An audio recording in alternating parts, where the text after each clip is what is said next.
So essentially what I'm going to do is tell you a story about a story about a story, or multiple stories.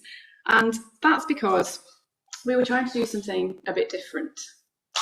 So I'm going to be telling you about a theatre project which was about trying to both involve the public in creating some better understanding of what happens when you have a particular type of genetic diagnosis, and also create some public engagement to bring together the more rational and emotional interpretations of information. Now, why did we want to do this on top of what we were already doing in our busy day jobs? So the reason we wanted to do this is because when a couple receives a diagnosis of a de novo mutation causing a condition in their child, think of a very poorly child, this is very much unexpected information to them. They have usually never heard of this before. They might have heard of a trisomy, Down syndrome, something like this. They will not have heard of a de novo mutation. And yet de novo mutations are responsible for many developmental disorders, and their collective incidence is much higher than the trisomies. Nonetheless, very unexpected. We also know from more recent research that it is actually far more likely that this type of genetic change has come from the sperm when the child was created, rather than being new in the child, as once thought, or coming from the mother. Those things can still happen, but there is a greater incidence from fathers, and this is, again, unexpected information. There's quite a lot of new information to take in. Now, it matters because it can happen again. Now, when this type of thing happens in a family, it might be the first child, it might be the third child, but people often want to know what the ongoing consequences are. They might not be planning an immediate next pregnancy, but they want to know the incidence, the chance, the risk, the recurrence risk of it happening again. And the problem is the only information they can be given is a population average risk, and therefore by its nature that will not be accurate for any specific couple. So if they're given a risk of 1 to 2% of this happening again in a future pregnancy, for some people that might seem like a low risk. If I said there's a 1% chance of rain this afternoon, you might not pack your umbrella. But if it was a 1% chance of something really quite frightening, unsettling, disruptive in your life plan happening again, you might think, maybe I should move with caution. People interpret risk very personally. Do they think, that's it, my card is marked now, I'm an unlucky person, this could definitely happen to me again? They don't just deal with percentages and probabilities in an objective manner. De novo genetic changes occur in different ways, and that population average risk merges it all together. There is a new test called a PregCare assessment, and this can provide, by looking at more samples and using much deeper analysis, a more specific recurrence estimate for a couple. But when we develop tests like this, it's really important to consider, does it really meet the clinical need? Does it meet the psychosocial need? Is it going to be helpful?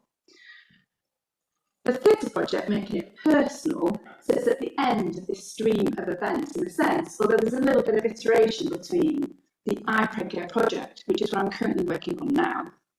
And that's about the impact of this new assessment on couples. The process itself, as Sally was talking about earlier, when you have a new test, but also how does it fit into their decision making? How do they receive that information? And that followed on from a study where we looked at the experiences of delivering this test. And I interviewed practitioners for that, and that was really interesting because there's lots of assumptions about how couples will receive this information on recurrence risk, what they will do with that information, why they're not reassured, or mostly that they will be reassured. But also what came through in that ePregCare study was a feeling of limitation. There wasn't much more that practitioners could do for those couples. It was absolutely awful if a couple did come back to clinic and had a second child with the same condition. It was dreadful for everybody. And therefore there was a need, a clinical need, to be more informative. But there were also some concerns. Given that it's more likely to come from the father, they worried that fathers might be particularly unprepared for this information. Reproduction is a socio-political space as well as a biological process. Theatre and arts-based approaches are used in many other areas of health research, not so much genetics. Those we've seen a little bit more recently with poetry and some art displays. And theatre is a novel way of trying to get people to really engage with what it feels like to receive a certain type of new information. It creates that third space. People can sort of step out of their own lives for a period of time and engage with some fictional characters. And it creates a space where we can sort of bring to the surface the assumptions that people have and values and certain questions. And it was really important to us that we produce this theatre through a co-production process with other people with lived experience of receiving genetic diagnosis, of living with a genetic condition, of being a healthcare practitioner and sitting there in practice and having these conversations with individuals and families. And what we wanted to do was to translate this really complex genomic assessment into a shared conversation with a mixed public who would come and watch the end performance of this play that we created through co-production, so that they could think about what really personalising risk information actually means in the context of people's real lives. We were very grateful to receive funding for this from a new fund within the university that supports communicating research and engagement. And also the NIHR were very supportive, who already funded the Anna Preg Care project. I'm very grateful also to Annika and the CPM, who also gave additional support to this project, because we had a very short time frame given the university-based funding to pull off what was really a very ambitious project. And it is very much a team effort. And I put some of the core team names on here, but there was actually a much bigger team of people that made this possible. And we only had really between the January and late April to pull together what would be our core story. We also had to recast actors because unfortunately the excellent professional actors we had during the funding process were unable to perform at the very restricted number of dates that we could obtain our venues. It was a real sort of jigsaw puzzle to try and bring everything together. We also needed to think about all our resources. When you want to tell a story, you're going to tell it much more effectively if you've got your audio, your authentic background sounds, you can play the music, you've got your props, and you can bring it together as a more living event.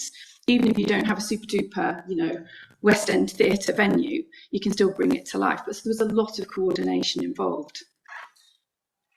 Co-producing the script probably feels like quite an abstract concept to you right now, and it had many, many layers. And although we did use this online storyboarding tool, the Miro storyboarding tool, I found it great as someone coordinating the project, but I have to say engagement with it was a little bit mixed, and this is why it's so important to create lots of different avenues to gathering people's contribution. Meetings and conversations actually work the best. It's fantastic to say we can work online, there are amazing tools. They don't always work for everyone, and it's important to recognise that. So it's very, very, very multi-layered, but it was great to provide structure and organisation. When it came to staging the play, we did work with professional actors, and that was fantastic because we had blended lots of individual stories from all the people involved in the co-production and the research into a coherent story with the help of a theatre maker.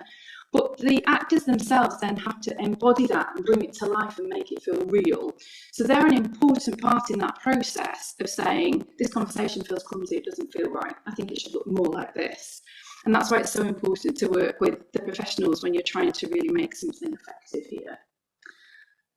This element, when we staged it, also included other interactive elements. We did story writing to the characters in the play. That was an extra level on which we sort of, in some sense, wanted to reality check the level at which people were really engaging with what they were viewing. But also we wanted to analyse it later, a little bit of qualitative analysis, work with the best data that we had and see what we could see later on, because this was all a very new process to us. We also included improvisation at the end of a workshop discussion so that people could bring their own alternate conversations to this process. So it wasn't sort of a top-down, we created a little bit more of a horizontal structure. We included, as I mentioned earlier, audio and sounds and visual cues. It's really important to remember that when people receive information, they do not just digest it factually in the manner in which the health practitioner wants them to. They interpret it with the help of family, the internet, other manners, and we wanted to include that in those conversations and those layers of trying to work with this strange information you've been given. What did we learn? We learned essentially that we can't consider the emotional work of working with a diagnosis that couples have to do is secondary. It isn't. It's at the very heart of everything that they're going through. Public engagement using theatre worked really effectively. People were very enthusiastic about their opinions and what they thought needed to change. In particular, they suggested that what was really, really lacking was help for family and friends to know how to talk to couples and what they should be saying and perhaps not saying to support couples. And that came out really strongly in our workshop discussion. Theatre was a great space for holding that uncertainty. These are just a few quotes I wanted to pull out for you just to show how it landed with people, really. Did it work? The feedback we received was that it really, really did resonate with people. But it was crucial to us too that the co-production panel also found this a really meaningful process. They didn't think it was a waste of their time because it was actually quite a lot of time for lots of people to put into this. It's really nice to know that health practitioners involved in the co-production panel also thought that they gained and could take things back to their practice. That's something really important we want to. So, a real take-home message here from this process is that the happening and the telling are very different things. We've got the event itself, we've got that diagnostic information, we can deliver it in a certain way in clinic. But as people take that home and retell it to themselves, retell it to their partner, retell it to their families and their friends, it takes different shapes and forms, and people need help with that process. Theatre is a great way to help people understand what the consequences are of certain types of information, and that people need help to interpret complex, unfamiliar information. There's a QR code there if you want to find out a little bit more. We've got a videoed recording of the stage reading. The play script is open access because our intention was always to create a resource that people could adapt and develop for different audiences, because in the end, we have a blended story, but you could create different stories for the different populations within the UK, for example. And we have written up all our learnings into a manuscript, which is currently going through the review process. And just some further acknowledgement for all the lovely people that came on board with this very novel, different and somewhat ambitious project and helped to bring it together in 5 months. It was a fantastic and somewhat breathless opportunity, and I'm glad we all got to the end. And that's it, really. So any questions, any thoughts that you have, very welcome.